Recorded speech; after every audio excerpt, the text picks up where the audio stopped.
Hello दोस्तों, आइए आज हम बिहार बेल्ट्रॉन के लिए एमएस एक्सेल का कुछ इम्पोर्टेंट क्वेश्चन को करने वाले हैं जो कि बिहार बेल्ट्रॉन एग्ज़ाम में बार बार पूछे जा रहे हैं। ये सभी प्रश्न बहुत ज़्यादा इम्पोर्टेंट है, इसलिए आप लोग पूरा वीडियो अंत तक देखिए। चलिए, आज का पहला क्वेश्चन है एमएस एक्सेल किस कंपनी द्वारा विकसित किया गया था। तो एमएस एक्सेल जो है ये माइक्रोसॉफ्ट द्वारा विकसित किया गया था। पहला ऑप्शन इसका सही हो जाएगा। चलिए आगे देखते हैं। आगे है एक्सेल किस प्रकार का एक सॉफ्टवेयर है। तो एक्सेल जो है एक प्रकार का स्प्रेडशीट सॉफ्टवेयर है। ऑप्शन जो है दूसरा नंबर सही हो जाएगा। चलिए आगे देखते हैं। आगे है एक्सेल में डेटा को किस रूप में प्रदर्शित किया जाता है। तो एक्सेल में डेटा को जो है टेबल के रूप में प्रदर्शित किया जाता है। ऑप्शन नंबर पहला सही हो जाएगा। चलिए आगे देखते हैं। 4 नंबर क्वेश्चन। 4 नंबर में है एक्सेल में कौन सा फंक्शन सबसे अधिक उपयोग किया जाता है। तो सबसे अधिक जो है सम का उपयोग किया जाता है। पहला ऑप्शन सही हो जाएगा। चलिए आगे देखते हैं। 5 नंबर क्वेश्चन। 5 नंबर में है एमएस एक्सेल में आप किसी विशेष सेल के लिए एक विशिष्ट नाम को क्या कहते हैं। तो इसे जो है सेल नेम कहते हैं। चौथा नंबर ऑप्शन सही हो जाएगा। चलिए आगे देखते हैं। आगे है एक्सेल में A1 क्या दर्शाता है। तो A1 जो है पंक्ति का नंबर 1 और स्तंभ नंबर 1 का एक सेल को दर्शाता है। तो चलिए आगे बढ़ते हैं। 7 नंबर में। 7 नंबर में है एक्सेल में पूरी पंक्ति को चुनने की शॉर्टकट की क्या है। तो पूरी पंक्ति को चुनने के लिए जो है Ctrl+स्पेस दबाते हैं, जो कि सही हो जाएगा। चलिए आगे देखते हैं। आगे है 8 नंबर क्वेश्चन में एक्सेल में सेलों की रेंज के औसत की गणना करने के लिए किस फंक्शंस का उपयोग किया जाता है। तो इसके लिए जो है एवरेज का उपयोग किया जाता है। आपका दूसरा नंबर वाला ऑप्शन सही हो जाएगा। चलिए आगे देखते हैं। 9 नंबर में है एक्सेल वर्कशीट में एक सेल में टेक्स्ट कैसे इंटर करें। तो इसको जो है इंटर प्रेस करके करते हैं। चलिए आगे देखते हैं। 10 नंबर में है 10 नंबर का क्वेश्चन है एक साथ कितनी शीट एक एक्सेल वर्कबुक में ऐड कर सकते हैं। तो एक साथ जो है मिनिमम आप 255 कर सकते हैं। तो ऑप्शन नंबर जो है तीसरा सही हो जाएगा। चलिए आगे देखते हैं। आगे है सम फंक्शंस का उपयोग क्या है। तो सम फंक्शंस का उपयोग हम करते हैं नंबर जोड़ने के लिए। दूसरा नंबर वाला ऑप्शन सही हो जाएगा।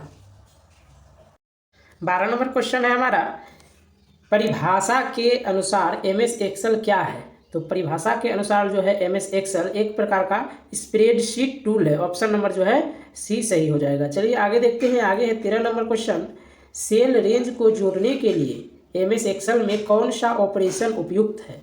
तो जोड़ने के लिए जो है अलाइंस उपयुक्त है। ऑप्शन नंबर बी जो है सही हो जाएगा। चलिए आगे देखते हैं। 14 नंबर में है एक सेल में लिखे गए नंबरों को जोड़ने के लिए आप कौन से ऑपरेशन का इस्तेमाल करेंगे।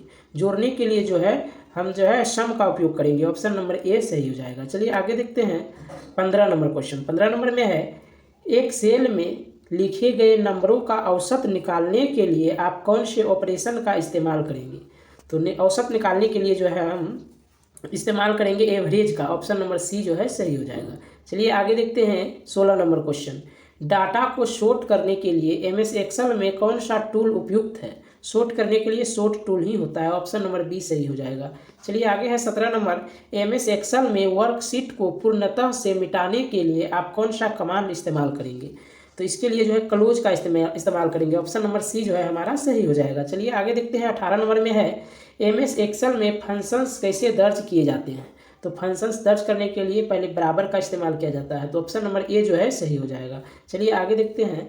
एमएस एक्सेल में सेल कंटेंट को करेंसी के रूप में प्रारूपित करने के लिए किस विकल्प का उपयोग किया जाता है।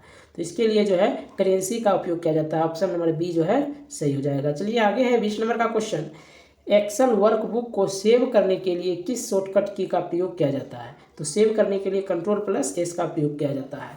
आगे है Ctrl+C, तो इसे जो है कॉपी करने के लिए इस्तेमाल किया जाता है।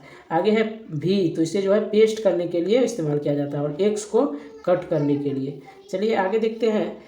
21 नंबर क्वेश्चन। 21 नंबर में है आप एक्सेल वर्कबुक में नई वर्कशीट कैसे जोड़ सकते हैं। तो इसके लिए जो है वर्कशीट टैब पर राइट क्लिक कीजिए, फिर जो है इंसर्ट टैब को चुनिए। ऑप्शन नंबर तीसरा जो है सही हो जाएगा।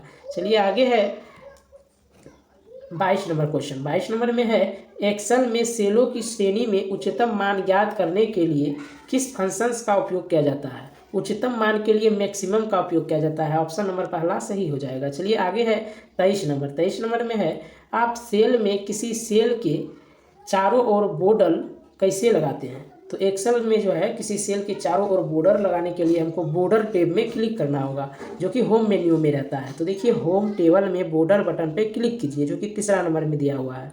तो इसका आंसर हो जाएगा सी नंबर। चलिए आगे देखते हैं 24 नंबर में है, आप एक्सेल में पेन को कैसे फ्रीज कर सकते हैं। तो पेन को फ्रीज करने के लिए सबसे पहले सेल पे क्लिक करें, जहां आप पेन को फ्रीज करना चाहते हैं उसे फ्रीज पेन चुनें।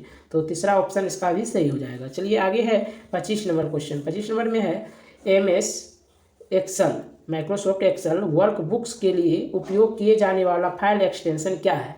तो इसका फाइल एक्सटेंशन होता है .xlx, यानी कि ऑप्शन नंबर जो है दूसरा सही हो जाएगा। चलिए दोस्तों, आज के इस वीडियो में मैंने 25 क्वेश्चन को किया है। अगर आपको इसका PDF चाहिए तो आप हमारे व्हाट्सएप ग्रुप या टेलीग्राम ग्रुप से जुड़ जाइए, आपको PDF मिल जाएगा। वीडियो देखने के लिए धन्यवाद।